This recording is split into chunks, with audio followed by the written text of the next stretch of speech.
نبی اکرم صلی اللہ علیہ وآلہ سے صحابہ اکرام رضی اللہ تعالیٰ عنہ مجمعین نے عرض کیا، ما هذه الاضاحی یا رسول اللہ، اے اللہ تعالیٰ کے رسول یہ قربانیاں کیا ہے؟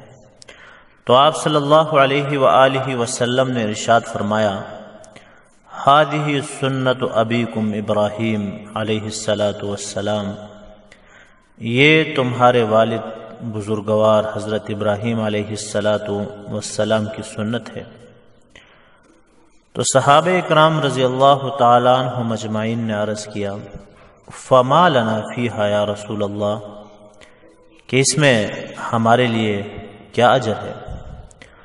آپ صلی اللہ علیہ وآلہ وسلم نے ارشاد فرمایا کہ ہر بال کے بدلے ایک نیکی۔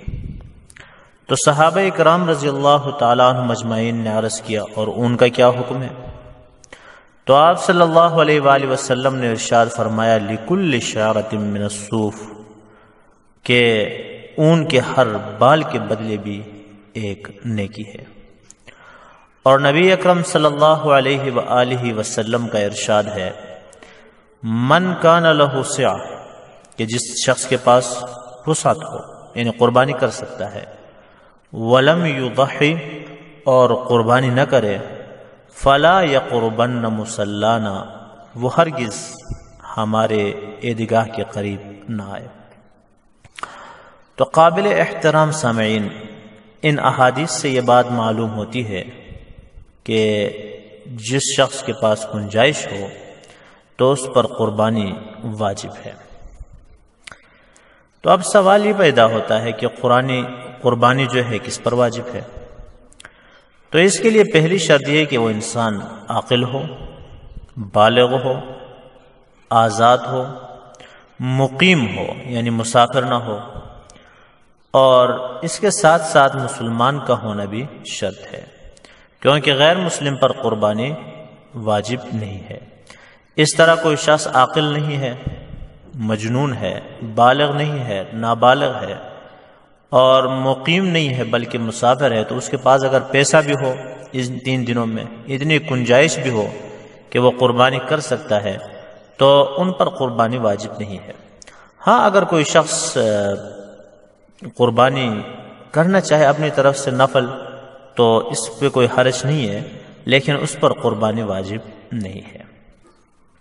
تو بہرحال جس شخص کے اندر یہ شرائط پائی جاتی ہو کہ وہ عاقل ہو، بالغ ہو، آزاد ہو، مقیم ہو، اور عید الاضحیٰ کے ان 3 دنوں میں، یعنی 10 ذی الحجہ، 11 ذی الحجہ اور 12 ذی الحجہ کی مغرب تک، ان ایام میں اس کے پاس 7.5 تولہ سونا گولڈ، یا یہ جو چیزیں یہاں تصویر میں درج کی گئی ہیں، ان 5 چیزوں میں سے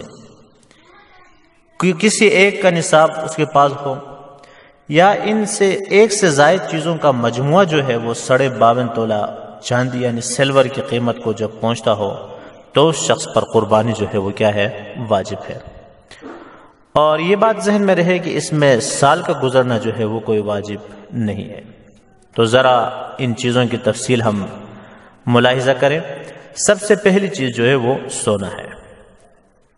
تو سونے کا جو مقدار ہے، جیسے ہم نے اوپر بتا دیا کہ 7.5 تولہ، اور چاندی جو ہے اس کا جو نصاب ہے وہ 52.5 تولہ چاندی ہے، یعنی 52.50۔ اور تیسرے نمبر پر یہ نقدی ہے، پیسہ جسے رقم کہتے ہیں، چاہے وہ ڈالر کی صورت میں ہو یا ریال کی صورت میں، چاہے پاکستانی پیسے کی صورت میں، کوئی بھی کرنسی ہو، تو نقدی۔ تو اس کے لیے ضروری یہ ہے کہ یہ 52.5 تولہ چاندی کی قیمت کی کیا ہو؟ برابر ہو۔ اور اس طرح کسی آدمی کے پاس مال تجارت ہے اور اس کی قیمت مجموعی جو ہے قیمت فروخت، وہ جا کے اگر 52.5 تولہ چاندی کی قیمت کے برابر ہو، تو اس شخص پر بھی قربانی واجب ہے ان 3 دنوں میں۔ اور اس کے علاوہ 5ویں چیز جو ہے ضرورت سے زائد گھریلو سامان۔ تو یہ فرق ہے زکوٰۃ اور قربانی کی جو ہے اس میں، کہ زکوٰۃ میں ضرورت سے جو زائد سامان ہے، جو پورے سال آپ کے استعمال میں وہ چیزیں نہیں آتی ہیں، بس ویسے ہی رکھی ہوئی ہیں۔ مثلاً آپ کے گھر میں 4 فریج رکھے ہوئے ہیں، جن میں سے 2 تو استعمال ہوتے ہیں اور 2 استعمال نہیں ہوتے، ویسے اسٹور میں رکھی ہوئی ہیں۔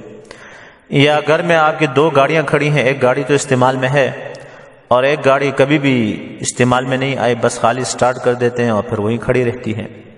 تو یہ ضرورت سے زائد کا یہ مطلب، یعنی استعمال میں نہ ہو سال میں کسی بھی وقت۔ تو اس طرح ضرورت سے جو زائد سامان ہے ان کا بھی حساب ہوتا ہے قربانی میں، جبکہ زکوٰۃ کے نصاب میں ان کا شمار نہیں ہوتا ہے۔ آپ کا 10-15 گاڑیاں بھی گھر میں ویسے رکھی ہوئی ہیں، آپ نے کھڑی کی ہے اور وہ استعمال نہیں ہوتی تو ان پر زکوٰۃ تو واجب نہیں ہے اگر تجارت کے لیے نہیں ہے، لیکن قربانی جو ہے ان پر کیا ہے؟ واجب ہے۔ تو بہرحال یہ 5 چیزیں ہو گئی: سونا، چاندی، نقدی، مال تجارت اور ضرورت سے زائد سامان۔ تو قربانی اور زکوٰۃ جو ہے ان کے درمیان ایک اور فرق یہ ہے کہ قربانی میں سال کا گزرنا جو ہے یہ کوئی شرط نہیں ہے۔ مثلا ایک آدمی کے پاس سونا ہے، چاندی ہے، نقدی ہے، تو زکوٰۃ کے مسئلے میں ان پر سال کا گزرنا واجب ہے، لیکن قربانی کے مسئلے میں سال کا گزرنا کوئی واجب نہیں ہے، بلکہ ان 3 دنوں میں ان کے پاس اگر یہ مال آ جائے تو اس پر قربانی جو ہے وہ کیا ہوتی ہے؟ واجب ہوتی ہے۔ اور اس سے متعلق ایک اور مسئلہ یا ایک غلط فہمی جو ہے وہ بھی نوٹ کریں کہ ایک آدمی کے پاس تھوڑا سا سونا ہے، تھوڑی سی چاندی ہے اور تھوڑی سی نقدی ہے اور کچھ مال تجارت ہے۔ ان میں سے الگ الگ دیکھا جائے تو کوئی چیز بھی نصاب کو نہیں پہنچتی ہے، لیکن اگر ان کو جمع کیا جائے، ان کی قیمت کو، یعنی سونے کی قیمت کو، چاندی کی قیمت کو، نقدی کی قیمت کو، تو ان کی قیمت اگر 52.5 تولہ چاندی کی قیمت، جو کہ اس سال تقریباً 85,000 تک ہے، پہنچ جائے تو اس پر بھی قربانی کیا ہے؟ واجب ہے۔ تو عام طور پر اس طرح ہوتا ہے کہ آدمی کے پاس مال تجارت تو کم ہوتا ہے اور اس طرح نقدی بھی کم ہوتی ہے، سونا بھی کم ہوتا ہے، نصاب کو وہ نہیں پہنچتے، لیکن ان کے مجموعے کو اگر جمع کیا جائے، دیکھا جائے تو ان کی قیمت 52.5 تولہ چاندی سے کیا ہوتی ہے؟ زیادہ، تو ان پر بھی قربانی جو ہے وہ کیا ہے؟ واجب ہے۔